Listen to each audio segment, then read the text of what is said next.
Hello and welcome back to the deep dive. Today we are going to, we're going to completely change the way you look at your own body. Yes, specifically your legs, which I know sounds You- a bit unusual when you put it that way, but honestly, it's about time we shifted our gaze downwards. Right.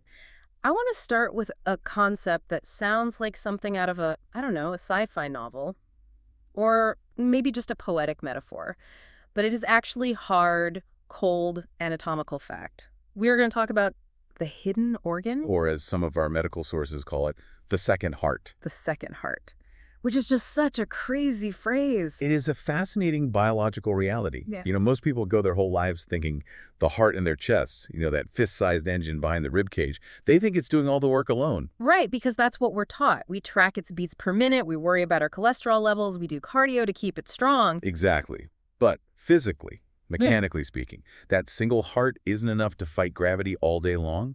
It actually needs a partner. And that partner is hiding in your lower legs. But here is the kicker, and this is really why we're doing this deep dive today. For most of us, that partner is basically asleep on the job. Completely dormant. Yeah. We have some pretty alarming stats in the stack today. The average person is sitting for about 10 hours a day. Which, honestly, is a conservative estimate for a lot of knowledge workers. Hmm. I mean, if you factor in the commute, the time at the desk, and then, Couch time at night. right, sitting on the couch watching TV, we are essentially sedentary creatures at this point. Exactly. And when you sit that long, this second heart stops beating, so to speak. And we aren't just talking about getting a bit out of shape or, gaining a few pounds here. No. We are digging into sources that link this inactivity directly to catastrophic events. We are talking about stroke. We are talking about the silent killer high blood pressure. It's a chain reaction. You sit, the second heart stops, your blood pressure spikes to compensate, and the risk of stroke just skyrockets. It's mechanical. Exactly. It is a mechanical failure of the body's plumbing system. We tend to think of these health issues as vague lifestyle problems, right? Like, oh, I should move more. But today, we are going to look at them as physics problems. But, and this is the good news for you listening, we actually have a manual to fix it. We've gathered sources ranging from medical reports out of the University of Houston regarding the soleus muscle to Vietnamese health advisories on qigong and blood pressure. This is a really fascinating perspective we'll get into. Yeah, and even specific technical guides on seated exercises. So the mission for this deep dive is very clear. We are going to explain exactly how this second heart, the calf muscle pump, actually works. We need to unpack the severe complications that arise when it fails, too, specifically looking at the mechanics of stroke and hypertension. And then finally, we are going to walk you through 4 specific life-saving exercises that you can do right now, literally while you are sitting there listening to us. So if you are sitting down right now, don't move. Well, actually, do move, but wait for our instructions first. Right, let's dive into the physiology first before we start exercising. What exactly is this second heart? So to understand the second heart, we have to look at the anatomy of the lower leg. We're looking at the calf muscles. Now, if you stand on your tiptoes and look at the back of your leg, you see that big diamond-shaped muscle bunch up, right? That's the gastrocnemius. The vanity muscle, the one that bodybuilders care about. Exactly. It's the sprinter's muscle. It gives the leg its shape. But underneath that, lying really deep against the bone, is a flat, powerful muscle called the soleus. The soleus, it sounds like the sun, sol. It actually comes from the Latin word for sandal, because it resembles the flat sole of a sandal. And together with the gastrocnemius, they form what physiologists call the musculovenous pump. Okay, musculovenous pump. Let's break that down. How does a muscle act like a pump? Think about the circulatory system for a second. The heart in your chest is a high-pressure pump. It shoots oxygenated blood out through the arteries all the way down to your toes. Which is the easy part, right? Because gravity is usually helping. Right, gravity helps, or the arterial pressure is just so incredibly high it doesn't even matter. It's like turning on a hose downhill. The water just shoots out, no effort required. Precisely. But the return trip, that is where the engineering problem really lies. The veins have to carry that blood back up to the chest against gravity. And they are a low-pressure system. So they don't have their own internal pump? No, they don't have a thick muscular wall to pump on their own like arteries do. They're essentially just passive tubes. So the blood gets down to the feet, delivers the oxygen, and then just looks up at the legs like, how am I supposed to get back up there? Exactly. And the answer is the muscles surrounding the veins. When the calf muscles contract, They squeeze the deep veins. It's exactly like squeezing a tube of toothpaste. Oh, because veins have one-way valves, right? Yes, because those one-way valves, that squeeze shoots the blood upward toward the heart. It can't go down. Then when the muscle relaxes, the vein opens up and refills from below. So it is literally a hydraulic pump system. It is. Squeeze, shoot, relax, refill. And this happens thousands of times an hour when you are walking. I really love that analogy. It's hydraulic.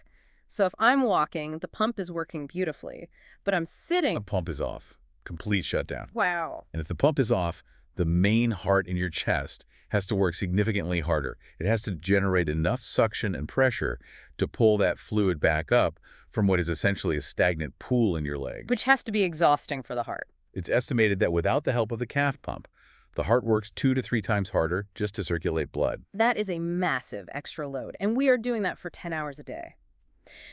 Now, I want to zoom in on that specific muscle you mentioned earlier, the soleus, because we have some research here from Dr. Mark Hamilton at the University of Houston that suggests this muscle is, well, kind of magic. Magic might be a stretch for a scientific journal, but the findings are truly remarkable.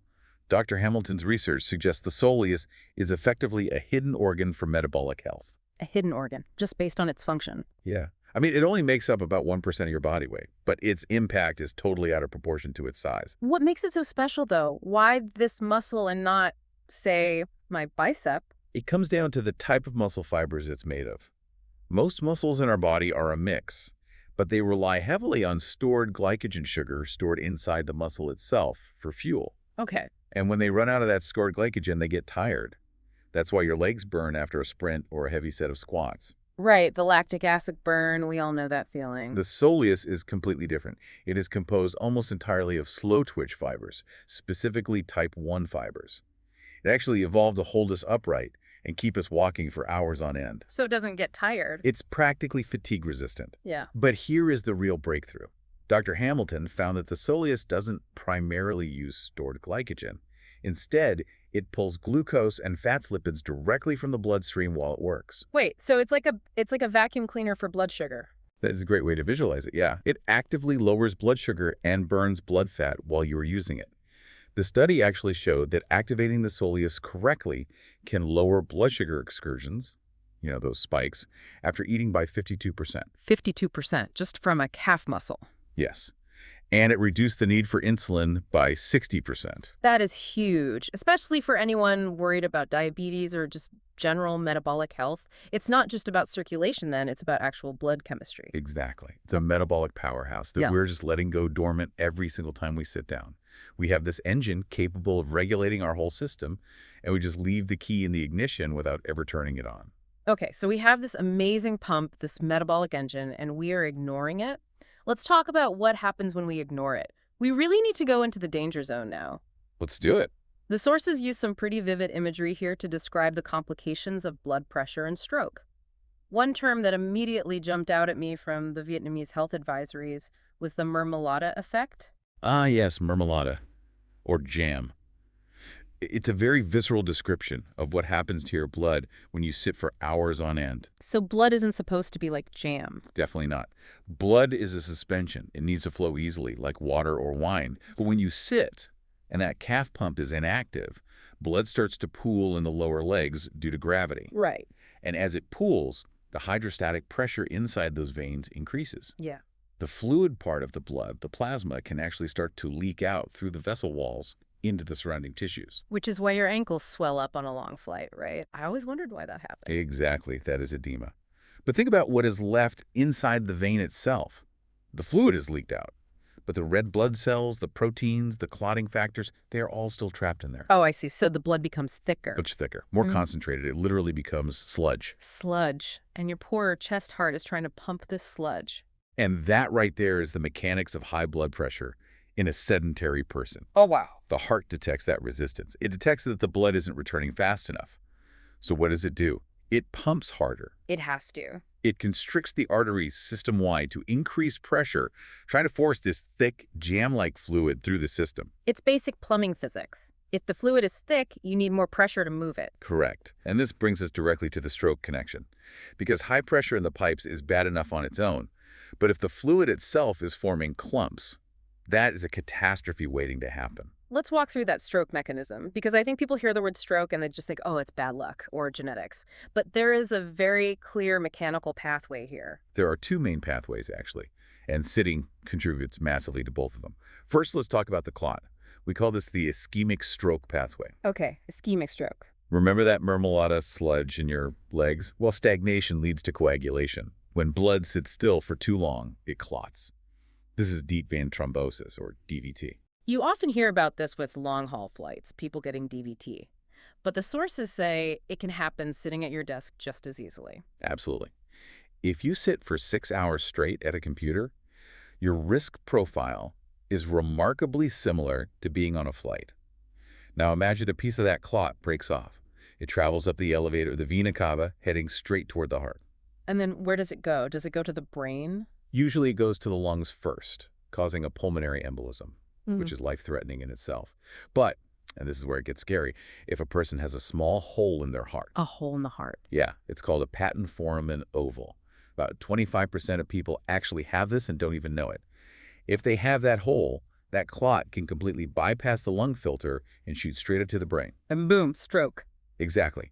It blocks a tiny vessel in the brain, starving the tissue of oxygen. That is an ischemic stroke. But there is another type we need to cover, the hemorrhagic stroke. This is the bursting pipe scenario, right? Yes. This is directly related to that high blood pressure we talked about. If your blood pressure is chronically high because your second heart is failing, your vessel walls in the brain are under constant, relentless stress. They just get worn out. They weaken over time. They balloon out, forming aneurysms. And then one day, Then you have a sudden spike in pressure. Maybe you get really angry at an email. Maybe you lift a heavy box. Maybe you just strain on the toilet. That weakened vessel finally gives way. It bursts. Blood floods the brain tissue. This is a hemorrhagic stroke, and it is absolutely devastating. it is terrifying because it is often completely silent. I mean, we call high blood pressure the silent killer for a reason. You don't walk around feeling like your pressure is high, do you? Not usually, no. You don't feel it until the event actually happens. Yeah. But there are subtle signs, little warnings that your second heart is failing before you get to that catastrophic point. What should you look for? Like, what are the warning lights on the dashboard here? Look at your ankles at the end of the day. Are they swollen? That's the edema we mentioned. The pump isn't clearing the fluid. Are your feet chronically cold? Oh, cold feet. Yeah, that's poor circulation. The warm arterial blood isn't reaching the extremities effectively because of the backup. Do you get numbness or that pins and needles feeling frequently? And a big one the sources mentioned, nighttime leg cramps. Oh, the classic Charlie horse. That is a huge sign. That cramping is often the muscle physically crying out for oxygen and nutrients because the circulation is so poor. The metabolites, the waste products, haven't been flushed out by the pump. Wow. And finally, dizziness upon standing. Orthostatic hypotension. Right. If you stand up and immediately get a head rush, it means your body struggled to get blood up to your brain against gravity quickly enough Wow. because the priming pump, the calves wasn't ready. So if you have those symptoms, cold feet, cramps, swelling, consider it a warning light. Your hydraulic system is failing.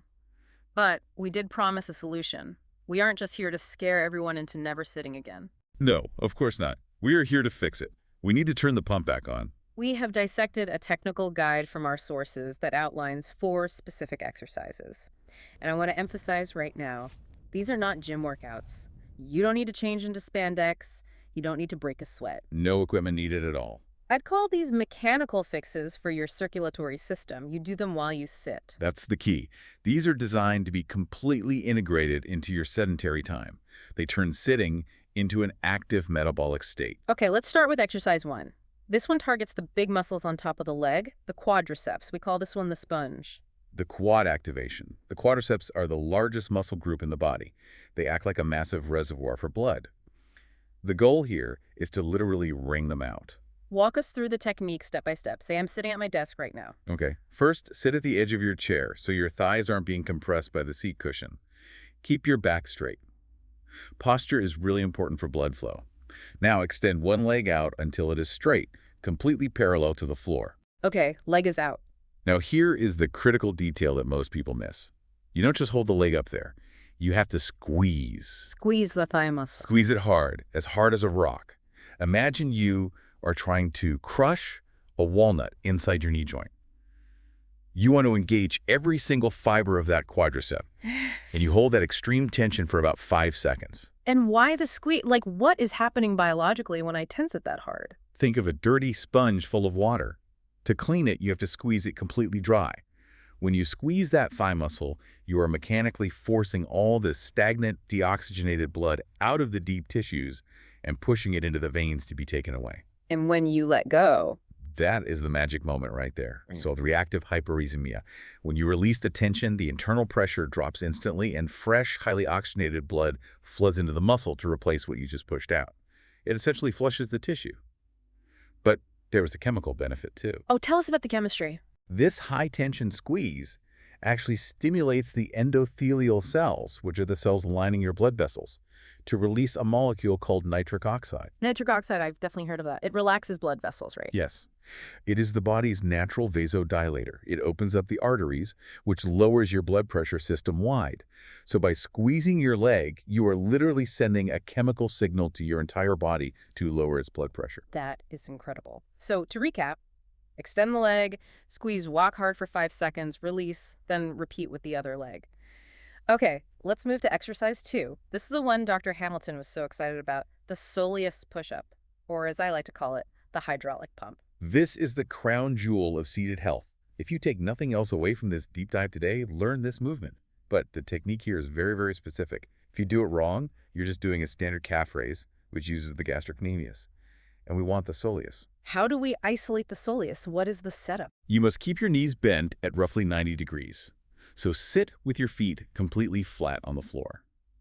The moment you bend the knee, the gastrocnemius actually goes slack Why is that? because it attaches above the knee. So bending the knee shortens it. It becomes mechanically disadvantaged, meaning it just can't help with the movement. So the big brother is out of the picture, and the little brother, the soleus, has to do all the heavy lifting. Exactly. The soleus attaches below the knee, so it is completely unaffected by the bend. Okay, so knees bent at 90 degrees, feet flat. What's the actual movement? Keep your toes on the ground. Lift your heels as high as possible so you are way up on your tiptoes. You should feel a deep stretch or tension in the lower calf, Yeah. right near the Achilles tendon. Okay, heels up, and then Here is the secret sauce. Do not lower the heel gently. Usually in exercise, we are told to control the negative, right? Yeah. To lower the weight slowly. right, time under tension. Every personal trainer says that. Forget that completely here. You want to drop the heel freely. Just Mhm. let gravity take it, let it hit the floor with a thud. A thud. Why a thud? The vibration. Our sources indicate that the impact vibration travels up the skeletal system and stimulates the vessel walls. It helps break up that Marmalade stagnation we talked about. It adds a percussive element to the pump. So it's lift high, drop hard. Lift high, drop hard. It's almost like you're just fidgeting nervously. It looks exactly like fidgeting, and that's totally fine. This is the move that burns the blood sugar and the fat. You can actually do this for 15, 20 minutes straight while Mhm. typing an email. Because the soleus is fatigue resistant, it won't get tired. You won't even break a sweat. So if you're at your desk, just start tapping those heels. Thud, thud, thud. You are essentially turning your legs into a metabolic engine that just runs in the background. Precisely. You're keeping the engine idling rather than turning it off completely. Amazing. Moving on to exercise 3. This one addresses a very specific mechanical failure point. The ankle. We call this unlocking the rusted hinge. The ankle joint is a massive choke point for circulation. The posterior tibial artery, which is a major blood supply to the foot, runs right through that neighborhood. If your ankle is stiff, if you have limited range of motion because you just never move it outside of walking on flat ground, it acts like a kink in a garden hose. A rusted hinge or an iron boot. I really love those descriptions from the source text. It just physically restricts the flow. Exactly. If the hinge is rusted shut, the pump can't work effectively no matter how hard you try. So we need to lubricate that hinge. The exercise is ankle rotations. But again, technique really matters here. We aren't just sort of wiggling the foot aimlessly. What's the right way to do it? Lift the foot slightly off the floor. Now imagine your big toe is a laser pointer. You want to draw the biggest possible circle you can in the air. Really push the boundaries of your flexibility.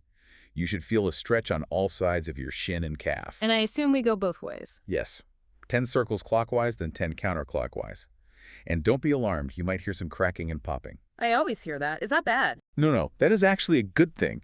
That is the sound of nitrogen gas bubbles releasing and the stiffness breaking up. You are literally breaking the rust off the joint.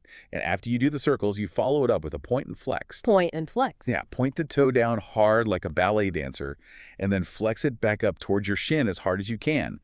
This alternating stretch opens and closes the joint space entirely, ensuring the artery has a totally clear path. Excellent. So we've squeezed the sponge with the quads, we've pumped the hydraulics with the soleus, and we've oiled the hinge with the ankle circles. Now, exercise 4. This one seems a bit more energetic. Seated marching. This is where we finally bring the brain and the heart rate into the equation. Seated marching is exactly what it sounds like. You sit tall in your chair, engage your core slightly, and lift your knees rhythmically, one after the other. Left, right, left, right. Like you're marching in a parade, but your butt is glued to the chair. Correct. But there is a strict rule here, the cross-coordination rule. When your right knee comes up, your left arm bent at the elbow comes up. When your left knee comes up, your right arm swings up. Opposite arm, opposite leg. Why is that coordination so important, though? I mean, I could just lift my legs while my hands are on the keyboard. You could, but we really want neuro-rewiring here. By forcing the cross-body movement, you are actively engaging the brain's motor cortex and the corpus callosum. You are improving balance and coordination, which is absolutely crucial for preventing falls, especially in older adults. But physiologically, this tricks the body. Tricks at how? The body recognizes this specific pattern arms, swinging opposite to legs, as the fundamental motor program for walking. It sends a signal to open up the systemic circulation as if you were taking a brisk walk, even though you are seated. It elevates the heart rate slightly, providing a cardio benefit without the stress of gravity or the impact on your joints. How long should we do this marching one for? Aim for about 2 minutes. You want to get slightly breathless, not gasping for air, but enough that you know you've done something.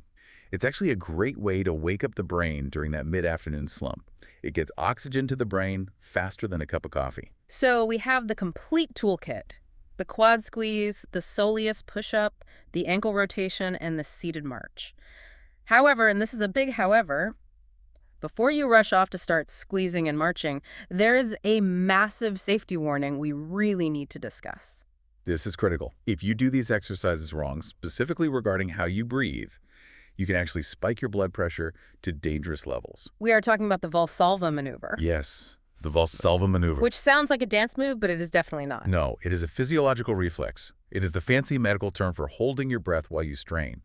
Think about when you are lifting a heavy box or trying to open a really stuck jar lid or even straining on the toilet. You take a deep breath, you close your glottis, essentially locking your throat, and you push. I think we all do that instinctively when we exert effort, right? It creates internal pressure to stabilize the core. It does stabilize the core, but here is the mechanism of harm, especially for someone who already has underlying high blood pressure.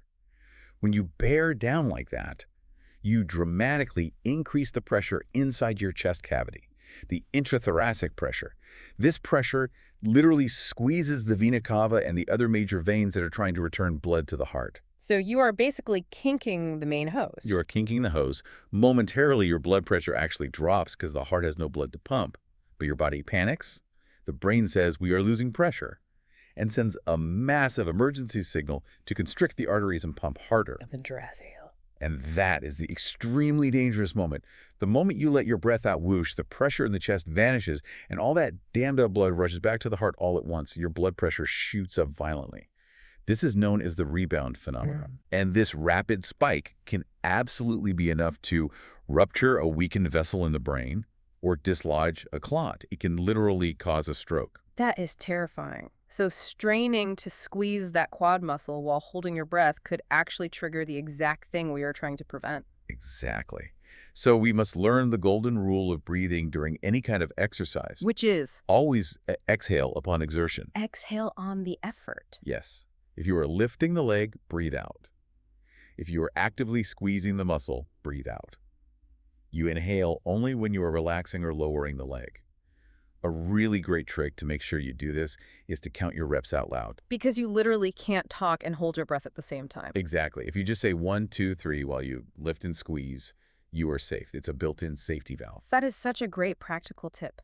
Now, beyond just safety, our sources provided some specific breathing techniques to help actively lower blood pressure too, because stress contributes to that Marmalade effect too, doesn't it? Oh, absolutely. Stress tightens everything up. The vessels constrict. Breathing is essentially the remote control for your nervous system. We want to use it to activate the parasympathetic nervous system, the rest and digest mode. Tell us about diaphragmatic breathing or belly breathing. This is foundational. Put a hand on your belly. When you inhale, your hand should rise. Most of us breathe shallowly into our shoulders or chest when we are stressed out. That sends a constant fight or flight signal to the body, keeping blood pressure high. Deep belly breathing sends an immediate signal of safety to the brain.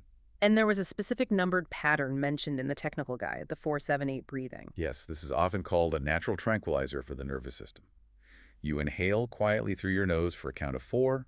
You hold the breath gently, not straining or locking your throat for a count of 7. And then you exhale audibly through your mouth for a count of 8. That long exhale is really the key, isn't it? It is. The exhale is the relaxing phase of the breath cycle. Oh. By making it twice as long as the inhale, you are physically forcing your heart rate to slow down. It's physiological manipulation in the best way. And there was one more, pursed lip breathing. This one is great. If you ever feel short of breath or just acutely anxious, you inhale through the nose, then purse your lips like you're going to whistle or blow out a candle, and exhale very slowly. This creates a little bit of back pressure in the airways, keeping them open longer and calming the heart down. So we combine the physical exercises with the breathing. We exhale on the squeeze. We do some 4-7-8 breathing to cool down our nervous system. It's a holistic approach. Actually, speaking of holistic, I want to shift gears slightly now. We have some sources that touch on Eastern medicine perspectives, specifically Qigong from the Vietnamese advisories. It is fascinating how the ancient wisdom lines up with this modern physiology.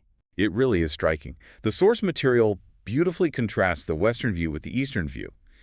Western medicine sees high blood pressure as a purely mechanical issue. Constricted pipes, too much salt, fluid dynamics. And the Eastern view. Eastern medicine describes it as yang rising. Think of energy, or qi, rushing upward and getting stuck in the upper body. A red face, a headache, dizziness, ringing in the ears. It all fits the high blood pressure profile perfectly. But they view it as top-heavy energy. So the energy is trapped up high. Exactly. So the goal in Qigong for treating hypertension is to lead the qi down, to literally ground the energy back into the feet. And isn't that exactly what our physical exercises are doing? It is a perfect overlay. When we do the Soleus push-up or the ankle rotations, we are drawing blood flow and mental focus down to the extremities. We are physically pulling the fluid volume away from the head and chest, lowering the pressure. We are grounding the circulation. I just love when completely different systems of knowledge arrive at the exact same conclusion. It really validates the practice. Now, before we wrap up, we absolutely need to talk about lifestyle integration. Because knowing these exercises is one thing, but actually doing them is another. The phrase, use it or lose it, appears prominently in our notes. It is the brutal truth of biology. The human body is ruthlessly efficient. If you stop using a muscle pathway, the body degrades it. If you stop using a full range of motion, the joint calcifies. Consistency is far more important than intensity here. You cannot save up all your exercise for the weekend. So hitting the gym for an hour on Saturday morning doesn't somehow undo 50 hours of sitting at a desk during the week. No, unfortunately it doesn't. The research clearly shows that the metabolic damage of sitting happens in real time. You need to interrupt the sitting. You need to activate the second heart regularly.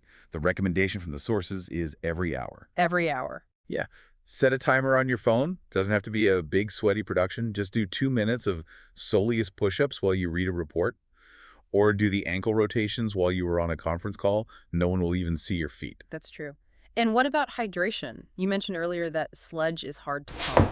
You cannot pump mud. Yeah. If you are dehydrated, your overall blood volume actually decreases, but it gets thicker, more viscous. The heart has to work incredibly hard to push that thick blood.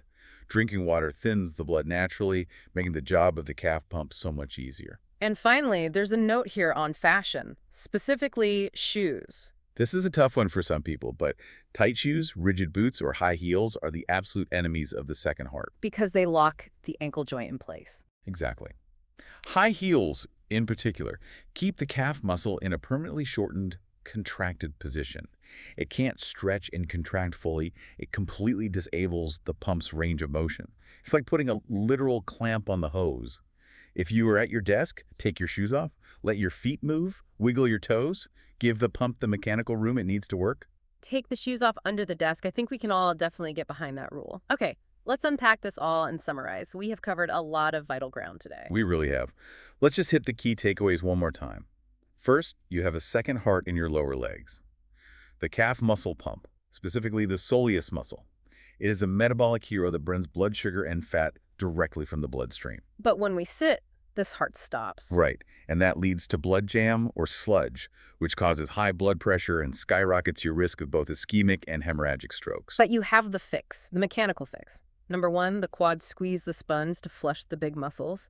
Number 2, the soleus push up the hydraulic pump with that heel drop vibration. Remember the thud? Number 3, ankle rotations to unlock the rusted hinge.